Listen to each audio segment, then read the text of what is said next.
Welcome. In this presentation, we'll be discussing the active study visits that occur post-randomization, as well as the procedures for study termination.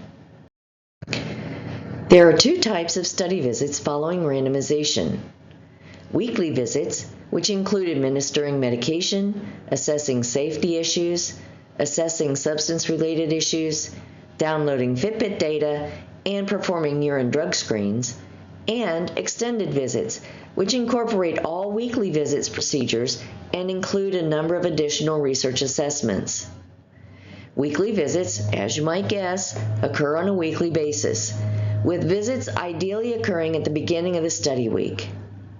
Extended visits occur at month 1, month 3, and month 6, and have a slightly longer window as they incorporate both the weekly visit for that week and additional assessments. The final visit is the week 30 follow-up visit, which occurs about a month after the final medication injection. Study staff should refer to the study timeframes worksheet for the time windows associated with each type of visit. Here is an example of what the week 2 visit would look like in the timeframes worksheet.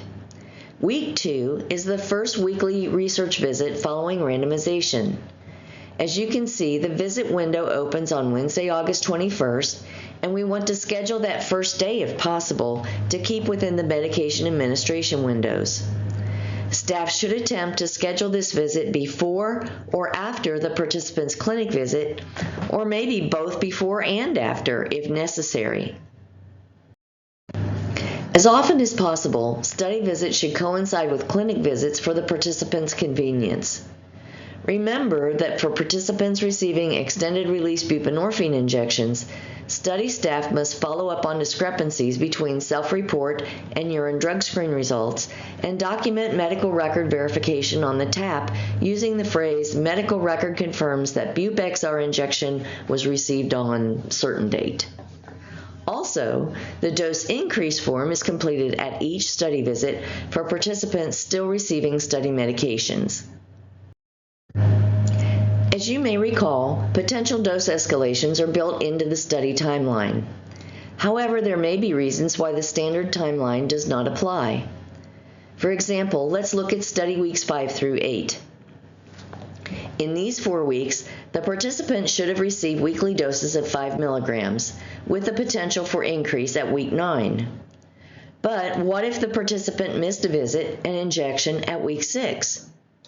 As the protocol requires 4 doses of medication before considering a dose increase, this missed visit means that the participant would not be eligible for a dose increase at week 9, but instead would wait until week 10.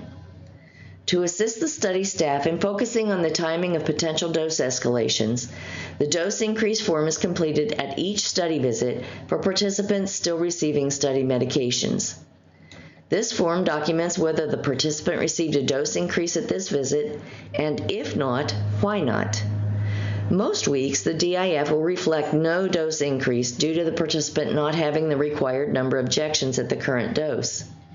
However, there may be other reasons why a dose increase did not occur, such as safety issues, or that the participant did not want a higher dose. Let me give you an example of how early or late injection windows might affect the scheduling of the weekly medication check visit. Remember that study medications are meant to be administered once every 7 days, but may be administered as early as the 4th day following the previous week's injection. In the example on the screen, the participant received their week 4 injection on day 3, but wanted to get back to their original schedule based on the date of randomization. This caused them to receive their next injection only 5 days later on day 1 of study week 5. Another scheduling problem arose when trying to schedule the week 6 visit due to the participant's vacation. To ensure no medication administrations were missed, the participant returned 6 days later for their next weekly injection, which corresponds to day 7 of the week 5 visit window. Therefore, the participant now has received 2 weekly injections in the same study week. Now, in this particular scenario, we would like you to do the entire week 6 visit at this time as well. It will be out of window, but we would prefer that over missing the data due to the vacation.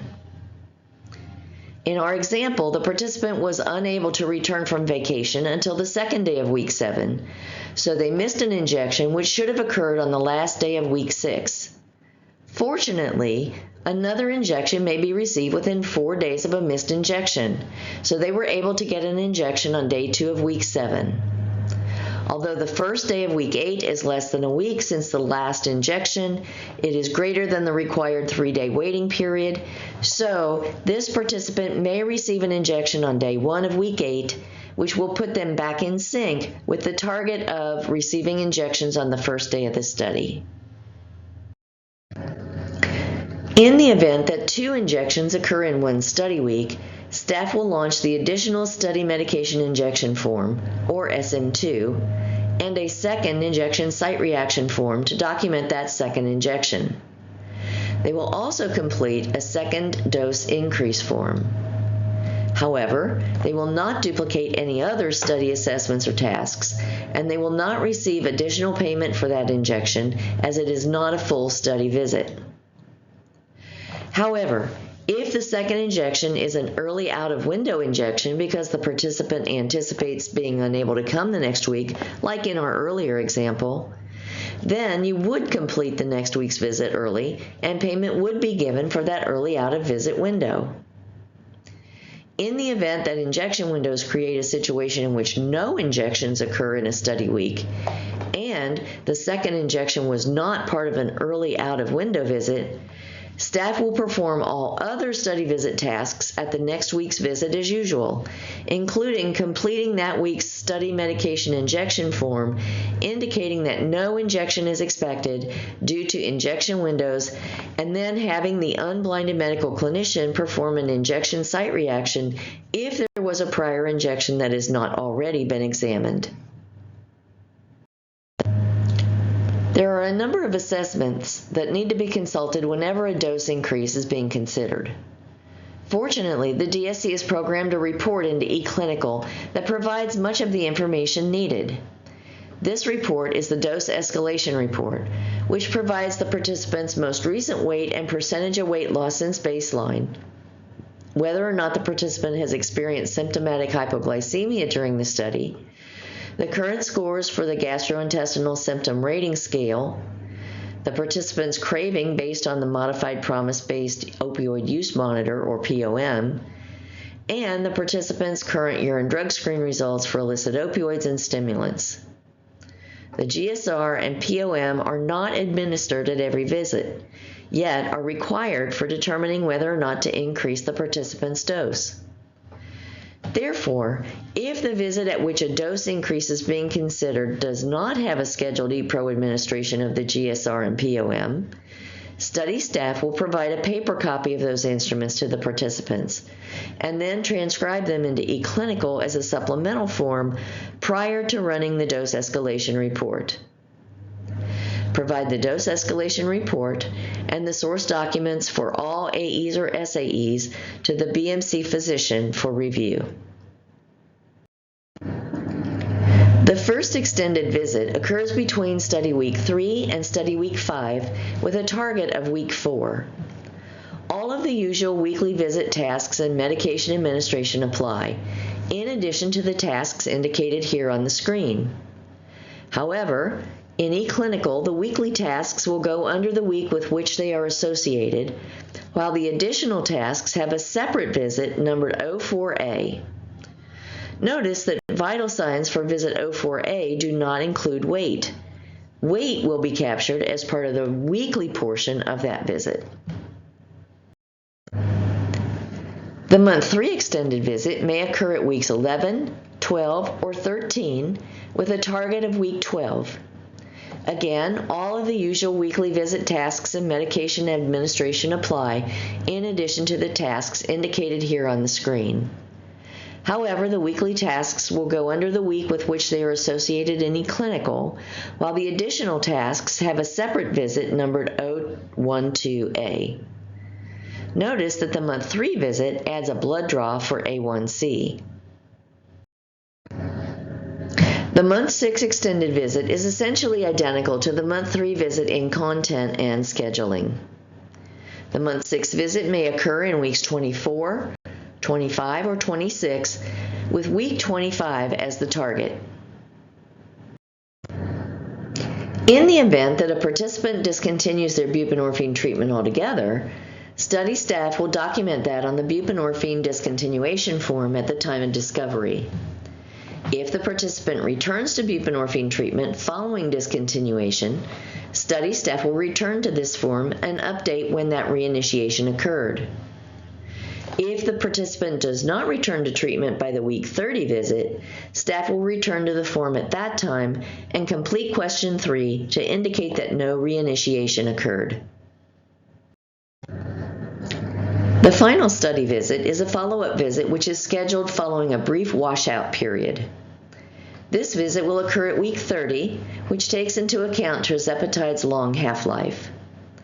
The visit allows staff to collect the final outcomes for the participant. No medication is provided at this visit. It is for the final assessments only. At week 30, the unblinded medical clinician will perform the injection site examination on the final injection that was given at week 26. After the visit, staff will initiate the study completion form. In the event that a participant becomes pregnant during their study participation, study staff will follow the pregnancy to its resolution, even if that occurs after the week 30 follow-up visit. In that case, staff will complete the study termination procedures as usual and will collect the pregnancy outcome information on paper copies of the PRG and PO1. Once the outcome information is documented on paper, the RA or RC will work with the Data and Statistics Center to determine how to proceed so that the information can be added to eClinical. Now let's look at how to document when a participant terminates the study, whether at week 30 or earlier. When a participant concludes the study, the site will complete the buprenorphine discontinuation form, and a medication form, and study completion form. These forms are triggered upon randomization and can be found within the Event-Based Expectations tab in the Forms grid. Though they can be completed at any time, they remain expected, that is, they'll have a white star until the target date is reached, and then they will become due, half orange, half white star. Further icon descriptions are covered during the eClinical demonstration presentation. There are two scenarios for those that terminate the study early. The first is if the participant formally terminates early due to withdrawing consent or death or something like that. In that case, the RA or RC will complete the following forms. The EOM, which is completed at the time the participant permanently stops taking study medication. The BDC, which is completed at the time buprenorphine treatment is stopped. And the STC, which is completed at the time the participant ended their study involvement. The second scenario is if the participant is simply lost to follow-up. The EOM will be completed no later than the end of the window for the week 30 visit, indicating the participant discontinued study meds early. The BDC will be completed at the end of the week 30 visit. The STC will be completed up to 30 days after the week 30 follow-up visit. The final scenario, and of course the one we want to see, is if the participant completes the study by attending the week 30 follow-up visit. The site will complete the EOM at week 26, but no later than the end of the window for the week 30. The BDC will be completed at the week 30 follow-up visit, and the STC can be completed up to 30 days after the week 30 follow-up visit, and in this case, indicating yes that the participant completed the study. I'm sure by now you're imagining yourself buried under paperwork. However, we're not done yet. There's lots of stuff to be accomplished between visits. There are a lot of ongoing tasks to be accomplished throughout the study. Study staff will maintain individual communication logs for each participant. As described in the documentation presentation, study staff will utilize these logs to document each non-visit communication or attempted communication with the participant and their locator contacts. Don't forget tasks associated with the supplies, inventory, and temperature logs. Your site should plan on addressing data quality reports at least once a month. And, of course, all those retention activities that are required to both keep the participant engaged and follow up after missed visits. In the event of adverse events, serious adverse events, and adverse events of special interest, or for discrepancies between the timeline follow-back for medications and the urine drug screens for participants receiving extended-release buprenorphine, there's the need to obtain medical records and abstract data from them, as well as ensuring they're followed up to resolution. And for the pharmacy or the unblinded medical clinician, there's all those activities related to medication inventory, storage, and accountability. There's a lot to do. As with the screening and baseline payments, participants will be reimbursed for their transportation, inconvenience, and time. The form of the reimbursement is based on local convention, although use of a reloadable debit card is recommended.